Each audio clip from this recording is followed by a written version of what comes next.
Ziua bună, dragii mei! Sunt Dragoș Anastasiu, fondatorul companiei de consultanță Edwise, ceea ce am denumit eu mai în glumă, mai în serios, o policlinică pentru antreprenori, că trebuie să facem o legătură între medicină și antreprenoriat. Bine ați venit la un nou episod al podcastului În Arenă. Astăzi îl am ca invitat pe Varga Enayati. Bine ai venit, Varga! Prietenul meu, Varga Enayati, te rog. Prietenul meu, fratele meu, Varga Enayati, cu care am foarte multe lucruri în comun, printre care medicina, pe care am studiat-o, printre care Germania, unde unii dintre noi s-au născut, alții au trăit, și România, printre care Camera de Comerț Română-Germană, unde am fost împreună în board și multe alte lucruri. Pe Varga nu mai trebuie să vi-l prezint pentru că îl știți inclusiv de la Imperiul Leilor și asta avem împreună, doar că eu am fost în ediția inițială care se chema Arena Leilor, dar pe aceeași licență, dar la altă televiziune. Deci sunt foarte multe lucruri pe care le avem împreună. Bine ai venit, Varga! Fondator Regina Maria și mai ales acum Enayati Medical City, primul oraș medical din România, despre care o să vorbim puțin. Varga, prima întrebare pe care ți-aș pune ar fi așa. Ce simți că ești mai mult antreprenor sau medic? Cred că colegii mei medici m-ar înjura să zic mai mult medic. Sunt mai mult antreprenor. Lucru care probabil am luat și din familie, că și tatăl meu era ginecolog în Frankfurt, dar era și antreprenor în același timp. Dar eu în aceste 28 de ani, cred că de când am terminat specializarea de cardiologie, nici o săptămână n-a trecut în care n-am consultat. Nu sunt cel mai tare cardiolog din sud-estul Europei. Dar din România. Din România. Dar mă descurc și asta fac din pasiune. Dar partea cu care m-am dedicat, într-adevăr, este partea de antreprenoriat. Astăzi, câte ore, nu astăzi, săptămâna asta, câte ore ai de medicină și câte ore înseamnă acum am redus fiecare marți, dau consultații numai la Fundația Inovații Sociale Regina Maria și deci asta este o jumătate de zi, dar unde văd mulți pacienți. Și restul este dedicat afacerilor. Și în continuare stetoscop și auzi clapele inimii, cum vibrează. Ecografie. Faci mai mult? Faci și eco? Da, sigur că. Okay. Eco, test efort, holtere. Ok, minunat. Hai să vedem puțin originile. Vorbeai de tatăl tău? Da. Vorbeai de Frankfurt și ziceai că e antreprenor. Eu n-am știut în ce sens. Avea un cabinet al lui sau făcea altceva? Eu am crescut din copilărie într-un milieu antreprenorial, pentru că unchiul meu avea cu tatăl meu un ongro de covoare, cel mai mare ongro de covoare din... Dacă mă puneai să ghicesc, acolo ajungeam. Persanii erau pe vremea mea, când eram tânăr ca tine, erau sau cu covoare sau erau medici. Okay. Acum s-a mai schimbat. Și aveați în familie unul cu covoare și un medic. Da, sau care făcea amândouă lucruri. Și deci am văzut din copilărie cum se muncește din greu în antreprenoriat. Am văzut cum se negociază. Am văzut relație interumană, cum se creează. Și cred că asta m-a ajutat mai mult decât orice altceva, ridicând covoare din dreapta stângă să ajut pe familie, dar ascultând cum se negociază, cum se enervează unul, cum ăla îl liniștește și toată chestia asta, a fost o experiență. Te plăteau să faci și munca asta? Sau te plăteau? Da, tata, da, și plătea. Bun, și la un moment dat ai ajuns să trebuiască să te decizi. Te duci în zona antreprenorială, știu și eu, sau faci medicină? Cum a căzut? Nu era o chestie, nu era vorba deloc în antreprenorial. Era numai medicină, adică pentru că nu știam altceva să fac. În familie, tradiție, erau numai medici și, într-adevăr, mă gândeam să devin, istoria îmi plăcea într-adevăr mult sau vreau să devin pilot, așa, dar erau numai vise și am încercat să fac medicină și tu știi mai bine decât mine că avem un numerus clausus foarte puternic, adică ca să intri la medicină e mult mai greu decât în România și azi. Și eu de aceea, nesperând că voi reuși, am aplicat în toată lumea, din India până în Irlanda, până în Ungaria, am mers în Budapesta, am mers în India chiar, să văd facultățile.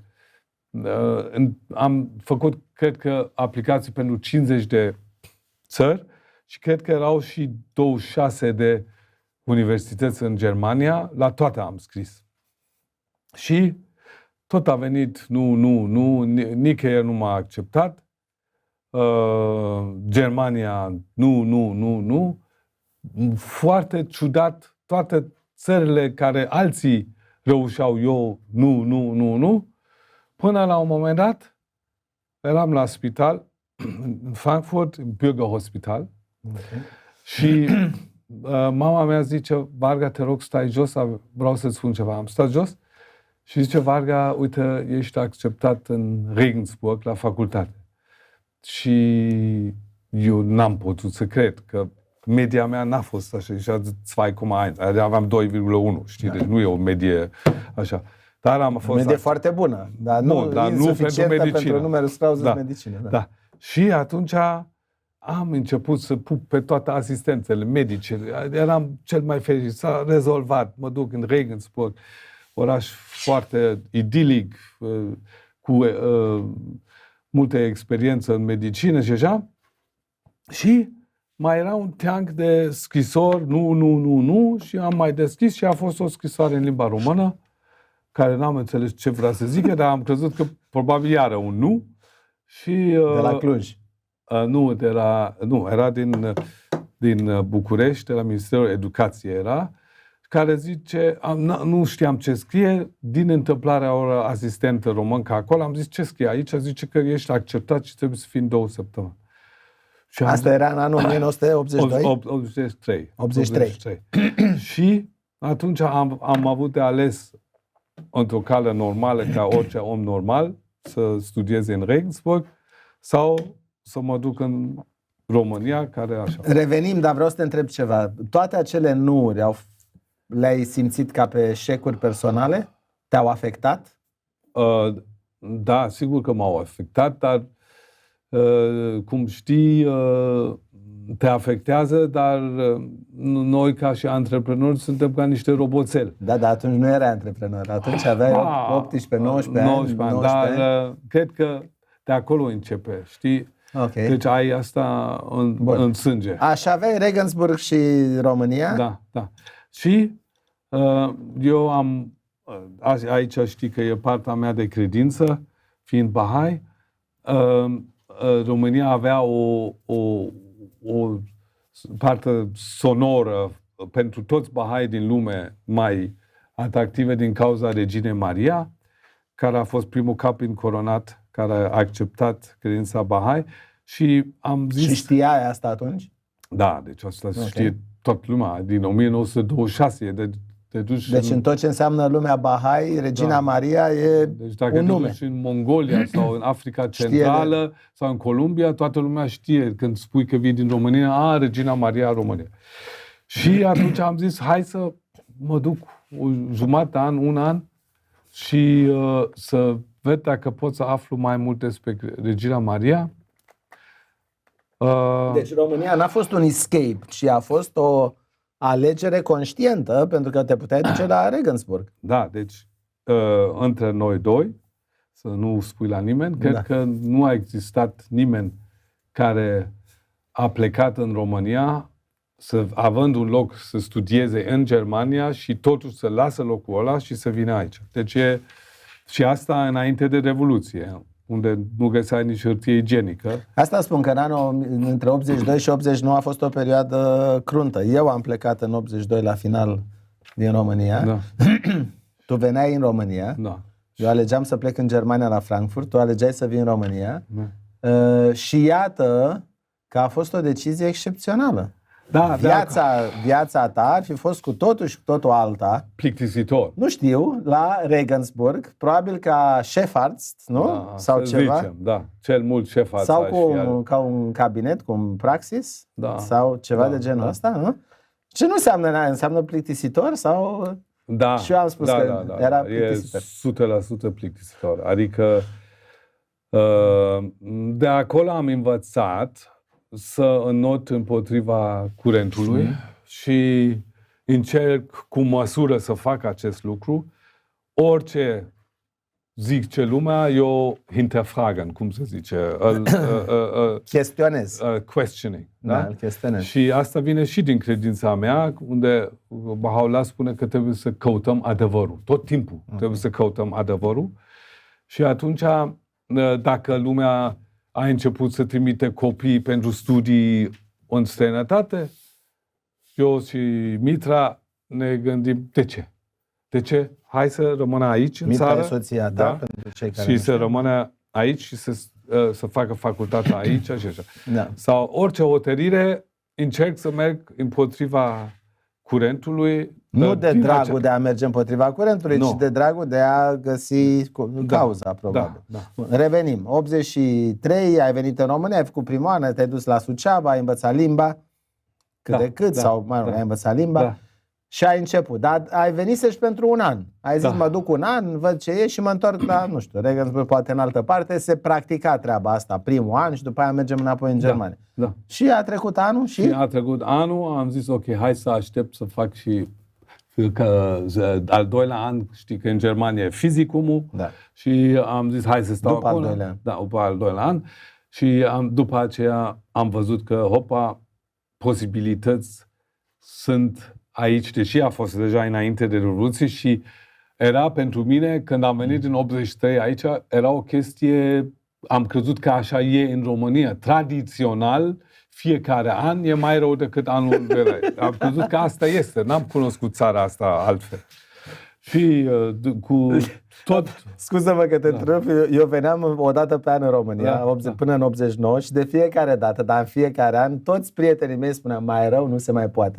Da, în fiecare an spuneau același și anul trecut ai spus același lucru, că mai rău nu se mai poate. Da, uite că se poate și mai rău. Da. Deci era o chestie, într-adevăr, tradițional. Și ce oportunități ai văzut tu când lumină nu era, mâncare...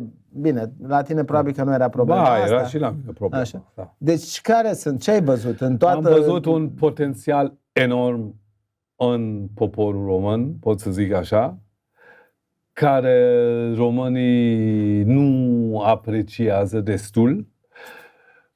Acum, nachhinein, cum se spune, deci retrospectiv, dacă mă gândesc,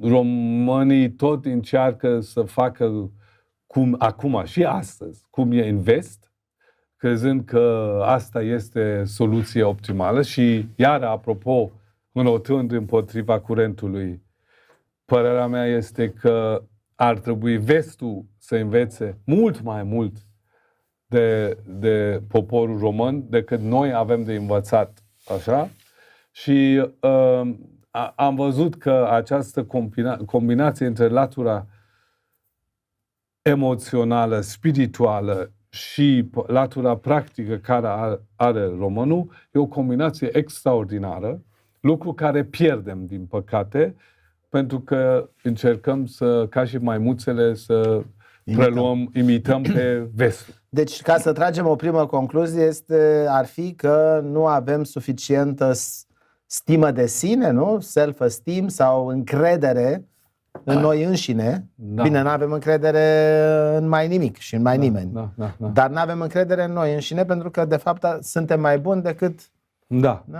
deci cred că acum nu vreau să ne așa urce în cap, dar între toate popoarele care eu cunosc în Europa, potențialul care au românii este cel mai mare.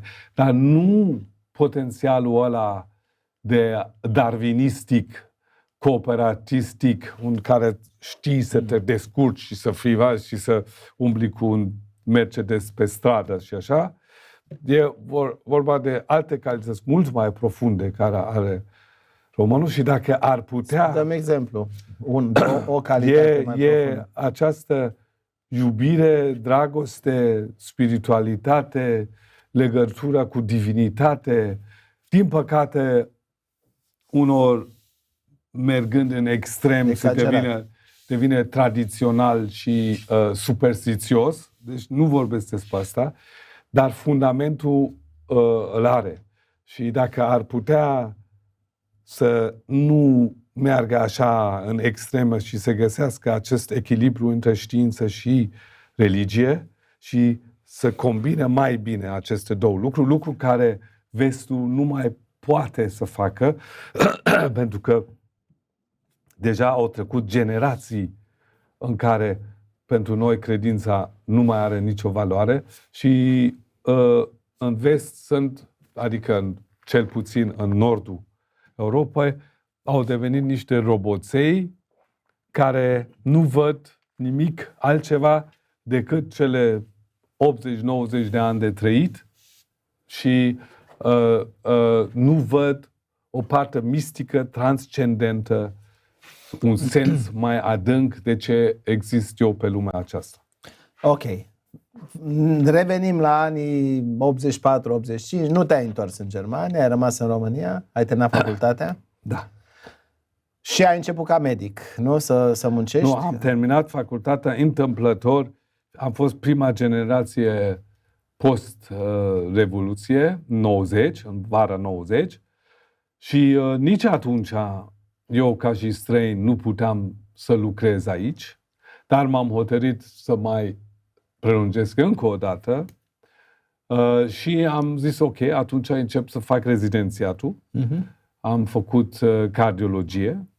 Când am terminat cardiologie în 94, nici atunci nu puteam să muncesc teoretic ca și medic, dar aveam avizul de practică pentru câteva luni.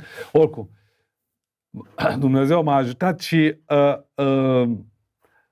am primit după aceea, am avut dreptul să am dublă cetățenie și am avut după aceea și cetățenia română.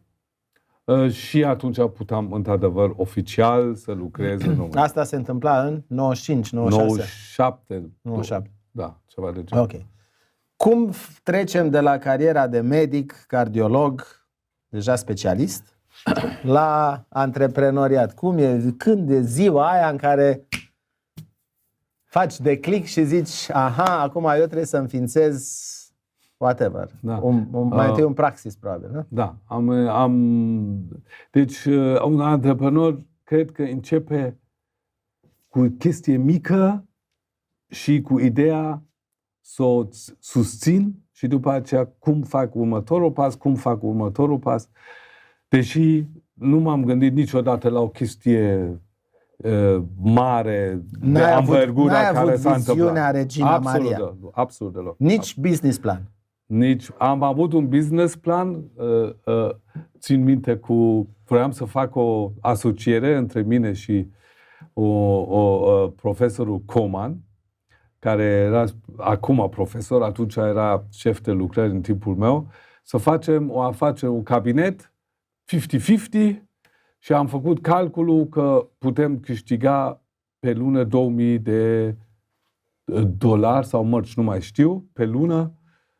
Asta e maxim care putem să ajungem. Deci startul a fost, precum în Germania, de altfel, un cabinet. Da, a fost un cabinet. Și pe care l-ai făcut singur, nu în... Da, slavă Domnului să nu se supere Nelu Coman. L-am făcut singur. Și da, și făcând, stăteam săptămâni în cabinet fără niciun pacient. Pentru că eu nu lucram la stat să aduc pacienții de acolo. Și tot rumegam cum să fac să vin pacienți. Și după aceea am început ca medic pentru ambasade mai mult și după aceea medic pentru străini de la companii și după aceea am început următorul pas m-am gândit, hai să fac un fel de abonamente și am făcut abonamente pentru ambasade, după aceea abonament pentru străinii de la companii, după aceea... Se chema atunci Centrul Medical Unirea? Da, și astăzi se cheamă Centrul Medical Unirea. Ca firmă? Ca firmă așa? Tot se cheamă Centrul Medical Unirea. Și după aceea, pas cu pas, o idee, altă idee, dar ideile acestea, probabil fiecare dintre ei avea nevoie 5 până 10 ani până când ajunge la maturitatea. Și cum e dezvoltarea asta? Te sfătuiai cu cineva? Da, constant. Da? Constant. Cu cine? Deci, de la soția mea până la părinții mei, tata m-a ajutat foarte mult, până la un prieten care era partener la McKinsey, până la prieteni de afaceri din România, până la șefii din cooperații care mă sfătuiau de bine, uite, așa, uite, ai grijă, așa să nu faci, așa, uite, ar fi, dacă vrei să ne ții pe noi ca și străini, cu abonat, ar fi bine să extinzi și pentru românii să vinzi abonamente și atunci, înțelegi? Deci eu, de fapt, nu sunt neapărat cu multe idei, dar preiau ideile care mi se dau și le filtrez și le încerc să le pun în valoare. Și de la un centru acolo la Unirea a crescut afacerea. Da, am deschis, deci, mai întâi cabinet, după aceea policlinică, după aceea am fost primul care am avut 3 policlinici care erau legate prin VPN, asta era mare brânză atunci, legate între ele. După aceea, din 96 am început cu abonamentele. După aceea am deschis după 10 ani primul spital și, apropo, 9 ani, nu știu, 8 ani. Și a durat 10 ani până proiectul ăsta cu spital privat, de la viziunea că privatul n-are cum să ia cazuri grele și nu știu ce, și să fie în minus, a durat fix 10 ani până când primele spitale au devenit EBITDA pozitiv, hai să zic așa. Care a fost momentul în care ai avut nevoie de bani de la bănci sau din alte părți? La un moment Prima dată când nu uit niciodată, și era de la Citibank, am luat un credit pentru clinica din Enescu, și care Citibank nu dădea pentru persoane fizice sau așa credite. Asta a fost a doua sau a treia clinică? A treia, a patra. Da. Okay. Și până atunci ai crescut pe forțe proprii. Da. Și acolo a fost... Te-a ajutat familia? Nu. Deci, tatăl meu m-a ajutat după Revoluție, am cumpărat câteva case, apartamente și le-am vândut și am făcut foarte mulți bani acolo. Dar și el a făcut și eu am făcut așa un pic și asta a fost ajutorul lui de la început. Și ce ziceam? Asta de Citibank, că ai luat credit. Și el, fiind un prieten și era și pacientul meu, a avut încredere în mine și ne-a dat creditul ăsta. Dar în general eram autosuficient și mă susțineam singur și nu aveam nevoie de credite. Un lucru pe care antreprenorii de multe ori nu știu să-l facă, nu știu să crească. Da? Adică cum mă împart eu, da? De unde am un cabinet și stau acolo 8, 10, 12, 16 ore pe zi, dar acolo fac și așa mai departe, cum fac timp și deleg și fac al doilea lucru și al treilea lucru și mă dezvolt și ca antreprenor, pentru că trebuie să încep să vorbești cu băncile, cu contabilitatea, cu controalele, cu Ministerul Sănătății și așa mai departe. Nu mai ești doar cu stetoscopul. Și aici e o chestiune de creștere. Dă-mi așa 2-3 idei. Sau cum ți-a fost ție? Deci, ai muncit mult? Deci după un an mă amintesc, după un an de la deschidere, am adunat echipă și eram probabil 10 persoane și în ziua respectivă n-am avut niciun pacient. Și am zis, Varga, ce e asta? Ce faci tu? Are viitor sau nu? Deci, afacerea asta în 2001, de 6 ani după ce am deschis, puteam să spun, da, poate să supraviețuiască. După 6 ani. După 6 ani. Deci e un proces lung. Și apropo, am avut noroc că am avut oameni lângă mine care erau, într-adevăr, acum nu glumesc, erau mult mai pregătiți decât mine. Din ce oameni, nu în cabinet, de lângă. Și medical, dar și non-medical. Și eu m-am văzut numai ca și un integrator. Și am avut oameni, la un moment dat, în 2005, în 2005 deja, care am angajat, care câștigau peste 10.000 de euro pe lună. Deci, unii dintre ei... Pe medical sau pe non-medical? Non-medical. Pe non-medical. Da? Unii dintre ei trebuia să schimb. Pentru că dacă e așa stacheta mare, nu poți să faci pe lungă durată dacă vezi că nu are rezultat. Dar viziunea asta că să am oameni super tari lângă mine m-a ajutat enorm. Pe Sergiu cum l-ai cunoscut? Sergiu venea din... Sergiu Neguț. Sergiu venea din Elveția și a venit la interviu la mine de mai multe ori. I s-a părut foarte ciudat abordarea mea și ne-a trebuit multe interviuri până când s-a convins că aici e un potențial. Plus valoarea pe care a adus-o el a fost importantă, nu? Da. Da. Sergiu a făcut o muncă foarte faină și hai să zic, nu vreau să diminuez, dar am avut, cred că, 7-8 oameni de nivelul lui cu care puteam să mă consult într-adevăr și să schimbăm și să fiu provocat cu ideile care am eu și să fie, știi, să-ți dea contra dacă crede că nu este bine și așa. Cât de mult te-ai băgat și te mai bagi încă în micromanagement? Cât de mult de legi? Deci, când eram la Regina Maria, când am plecat, erau cam 2-3 mii de oameni. Deci nu puteai să te bagi în micromanagement. Nu mai mergea. Dar acum, fiind acest oraș medical, suntem 500 de angajați acolo, unde îmi face plăcere să mă bag în micromanagement, mă bag. Că e fun și în micromanagement.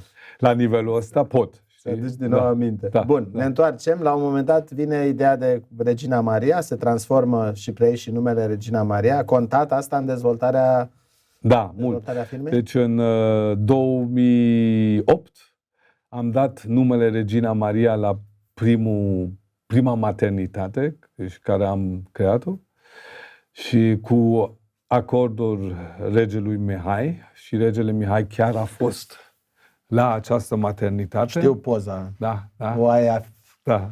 La Intermedica afișat acolo. Da. Și după aceea, în 2010, a venit momentul când am hotărât cu niște consultanți foarte faini care au venit și care au dat mai multe posibilități. Români? Da. Okay. Și o idee a fost, de ce nu dați numele întreg Regina Maria? Și atunci, după 15 ani de Centru Medical Unirea, era o hotărâre dificilă din punct de vedere business. Dar aici rebranding-ul ăla. Da. Dar iară, având o afinitate mare față de Regina Maria, am zis, dacă acum, pentru ea a venit... Retrospectiv, între Centrul Medical Unirea și Regina Maria, camon, adică despre ce e vorba. Da. A fost cum a fost la mine trecerea între Euroline și TUI. Da. Adică despre ce vorbim. Da? Da. Bun. Și la un moment dat vine momentul, și asta mă interesează, când spui, ok, am nevoie de un partener sau vreau să vând. Ce a fost la tine în minte în momentul ăla? Ai nevoie de un partener ca să crești mai sau vrei să vinzi? Adică ce din astea două a fost triggerul? Da, din păcate, tot ce mi-am dorit s-a întâmplat. De ce zic din păcate? Pentru că ce-ți dorești nu e neapărat ce e bine. Adică e ca și îți dorești ciocolată, dar poate că nu e bine. Da. Și eu, de când am început, deja, neavând experiență în business, aveam talentul, dar sigur multe lucruri îmi lipseau. Unul dintre ei era încredere că afacerea poate să meargă și în continuare așa. Și atunci tot aveam nevoie de o confirmare de afară. Cineva să-mi confirme așa și consideram dacă cineva investește în business-ul meu, înseamnă o confirmare. Și într-adevăr așa și este, dar asta e numai o chestie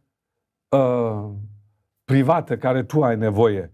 Și mai ales când ești mai tânăr, să zic așa, la 30-35 de ani și vine un fond de investiție din Anglia, unul din cei mai mari fonduri de investiție și zice, mă, hai aici, îți dau atâția bani și dăm 49% din firma.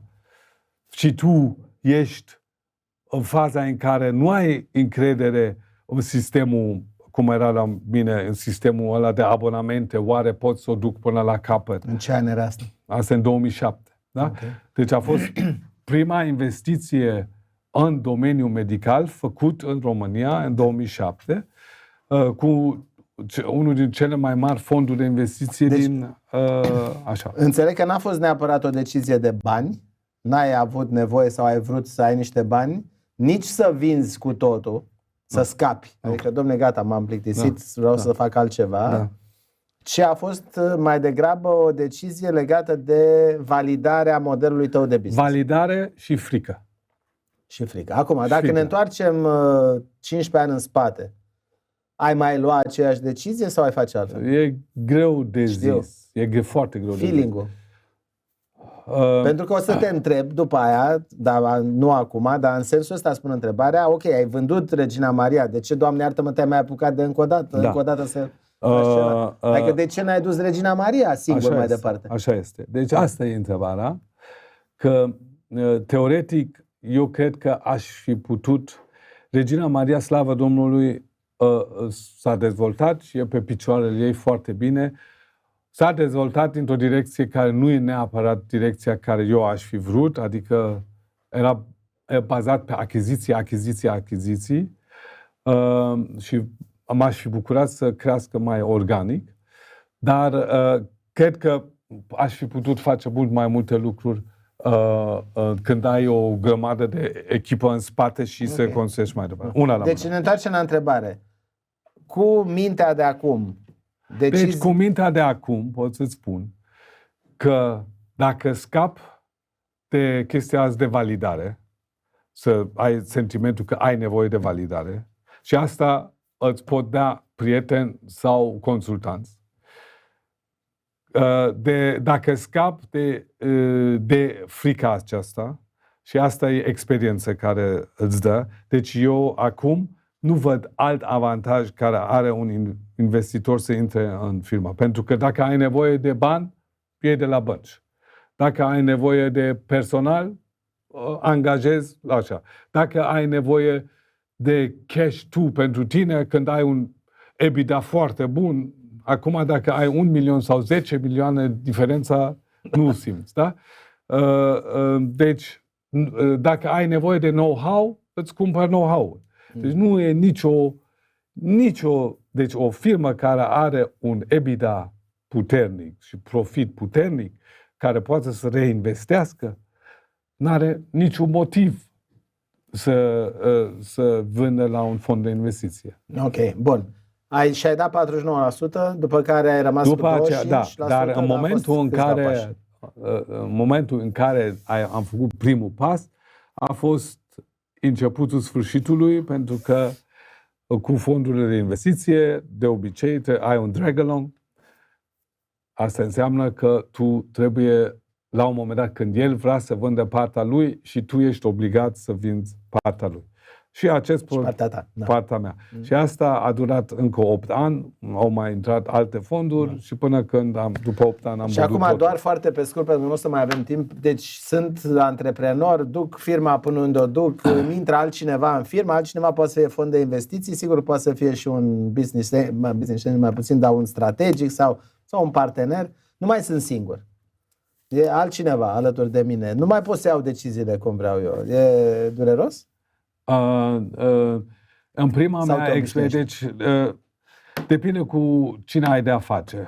Și fondul de investiții, cu primul fond de investiții am avut o relație extraordinară, care ei s-au și mirat că eu, deși eram majoritar, nu luam nicio hotărâre dacă minoritarul nu era de acord. Pentru că simțeam că dacă nu e unitate între noi, n-are rost. După ce am fost minoritar, din păcate, cei care au fost majoritari nu aveau aceeași părere ca mine și au zis că acum... Și-a durut. Da, asta m-a durut și nici n-a adus avantaj, pentru că cred că ne-a adus 3-4 ani în spate acest comportament orgolios care au avut. Bun, Dar hai să-ți spun vândut și ultima parte, așa, te rog. Apropo, Regina Maria, de-a lungul anilor am făcut și alte afaceri, tot în zona medicală, care mi-au adus spectaculos bani. Adică am introdus un laborator, SynLab, se numește, în țară. Am cumpărat o firmă de comunicare medicală cu 500.000 de euro și după aceea anual îmi dă un profit de 1.000.000 de euro, știi? Acum iară suntem în faza în care vând o afacere medicală. Ce afacere? Tot în domeniul medical. Nu pot să zic mai mult, dar cred că în 2-3 săptămâni lumea va afla. Medical, adică nu, eu vreau doar să știu că ai destul de mult în comunicare și în ziare, reviste și așa. E în servicii medicale în care vom avea un investitor strategic prima dată care intră în țară, un investitor strategic mare medical. Deci, da, e mișcare, să zicem. Bun. Întrebarea pe care am anticipat-o înainte, ai vândut Regina Maria și mulți ar spune, ok, a vândut, înseamnă că era cazul să vândă, acum poate să joace golf până la sfârșitul vieții sau să facă orice fel de așa, uite, face consultanță în afaceri și totuși Varga Enaiati se apucă și construiește de la zero un centru medical, un oraș medical. Ok. Și întrebarea, de ce n-ai dus Regina Maria mai departe sau de ce te-ai mai apucat o dată de așa ceva, unde ai investit, cred că 60 de milioane de euro cu tot, o investiție uriașă. Da. Ce te-a motivat? Deci, asta probabil este sentimentul de responsabilitate când ai financiar posibilități și când ai și know-how-ul și când vezi că sunt lipsuri mari în piață. Eu cred că este o crimă. E la fel ca cineva vede un copil într-un bazin care nu știe să înoate și să îneacă și tu nu faci nimic. Teoretic n-ai făcut nimic rău. Dar în momentul în care nu faci nimic, ai făcut ceva rău. Și eu cred că dacă un om are capacități, orice capacitate are, la orice nivel este, și nu o folosește, se face vinovat față de societate. Și luând asta în calcul, am înotat iar împotriva curentului și am băgat toate resursele existente și neexistente într-un sistem în care ce lipsuri avem? Avem lipsuri de servicii integrate, avem lipsuri de navigarea pacientului în jungla medicală. Avem nevoie de un spital de oncologie integrat. Avem nevoie să creștem demnitatea vârstnicului și avem nevoie să arătăm cum poate să trăiască un vârstnic. Avem nevoie de spitale non-chirurgicale, adică medicale, cu specialități medicale, cardiologie, recuperare, neurologie, accident vascular, paliație, geriatrie și așa mai departe. Și avem nevoie de îngrijire la domiciliu, care iară un alt domeniu care e lipsa. Și toate astea sunt de regăsit în orașul medical Enayati, în care ai investit 60 de milioane de euro. Nu am investit. În primul rând n-am investit numai eu, pentru că și conceptul acesta, în primul rând sunt 65 de milioane acum, și este un conglomerat de bănci, banii mei și de alți s-au investit 65 de milioane? Da. Dacă ar fi făcut statul român aceeași construcție, aceeași... 200 de milioane. 200 de milioane? În cât timp ai reușit să termini? Clădirea a durat 2 ani, aprobările și conceptul 3 ani. Deci noi, în 2015, sfârșit 2015 am început și... Dacă îl făcea statul român, dura cât? Bine, nu mai întreb. Deci, uite, spitalele regionale trebuia să fie gata acum 20 de ani. Ce să mai vorbiți? Vreau să spun o întrebare, pentru că știu că te preocupă etica în afaceri. Și se uită la noi antreprenori, tineri în general. Și eu vorbesc cu mulți dintre ei care îmi spun: băi, eu dacă aș respecta toate legile și etica de business așa cum aș vrea, eu ar trebui să închid. Eu trebuie să plătesc oamenii la semi-negru, eu trebuie să mă duc stânga-dreapta. Ai în fața ta, uite, aici e o cameră, un tânăr antreprenor. Spune-i ceva din inimă pe tema asta. Ce să facă? Trebuie să fie constant în afacere, corect în afacere, pentru că dacă începe cu stângul, o să continuă greșit. Acest sentiment că nu o să meargă dacă plătesc toate darurile, nu cred. Lucru care e posibil este că va dura mult mai mult așa, în momentul în care ești foarte corect în afaceri, da, durează mai mult. Deci, dacă tu n-ai răbdare, atunci faci șmecherii. Dar dacă ai răbdare, nu faci șmecherii. Dar întrebarea pe care eu, tânăr antreprenor, o am e: ok, eu am răbdare și vreau să fac așa. Da. Dar de jur împrejurul meu, concurența mea, da, nu face așa. Așa este. Și dacă ăia plătesc la negru și 70%, eu cum să mai angajez oameni când ei sunt plătiți mai bine în buzunar, dar de fapt mai rău pe ștați? Cum să fac eu? Pot să dau un exemplu. Eu am fost primul care am adus bancă de celule STEM în țară.